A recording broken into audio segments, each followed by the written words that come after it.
Entre les Écritures et la parole, qu'est-ce qui est la vérité de Dieu? On va d'abord commencer par expliquer c'est quoi les Écritures. Ce sont des réalités expérimentées que des générations ont léguées aux générations comme modèle référentiel de conduite, de bon sens ou de connaissances pour orienter nos vies. Ce sont des écrits d'hommes comme expérience de leur obéissance ou désobéissance à l'égard des paroles de Dieu que eux ont reçues et expérimentées. C'est ça les Écritures. C'est quoi la parole maintenant?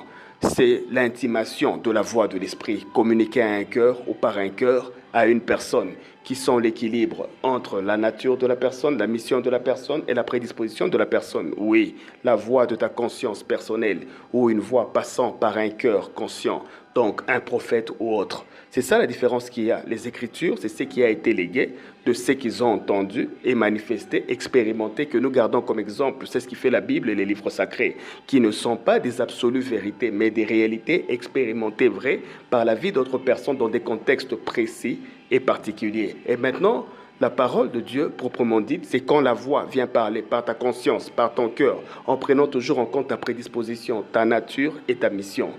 Savoir, est-ce que je peux, est-ce que je sais ce qu'il faut, est-ce que c'est pour ça que je suis là? Cette voix intérieure que tu évalues chaque fois, dans chacune de tes situations. C'est ça la parole de Dieu, elle ne parle qu'à un cœur. Ce qu'on lit, ce sont des écrits, des modèles de vie, des expériences de vie de ceux qui ont obéi ou désobéi aux paroles de Dieu dans leur cœur, qui sont restés des référentiels comme les seuils généraux que chacun devra évaluer de la légitimité, la droiture, de la véracité d'une opinion, d'une décision, d'un avis ou d'un jugement. J'espère que je me fais comprendre. Je vais donner un exemple simple.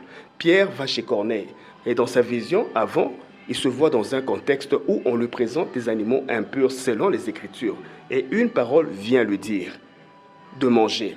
Mais Pierre dit, selon qu'il est écrit, je ne devrais pas manger. Mais la parole lui dit, si je dis, tu devras le faire. Donc là, il y a les Écritures et là, il y a la parole, qui est une intimation personnelle particulière selon la nature de chacun, selon la mission de chacun, le mandat, selon la prédisposition de chacun. C'est ça la parole de Dieu en réalité. Quand Dieu parle, il parle à un cœur. Un verset, un texte sacré peut parler à un et ne pas parler à l'autre. Tout est question de leur appréhension de ce texte. Un verset peut conduire l'un dans le péché, et le même verset peut sauver un autre. Prédisposition, nature, mission, contexte. C'est ça la réalité. Donc, parler des écrits sacrés de la Bible ou autres, ils ne sont pas des vérités absolues, mais des réalités vraies, expérimentées. Pour que ce soit des vérités, il faut toujours les contextualiser pour légitimer leur réalité comme une vérité. Je sais que c'est trop compliqué pour certains, mais le temps viendra, les gens comprendront. Ce n'est que comme ça que ça fonctionne. Donc, entre les Écritures et la parole, c'est la parole qui est la vérité de Dieu. Donc, la contextualisation d'une écriture évaluée par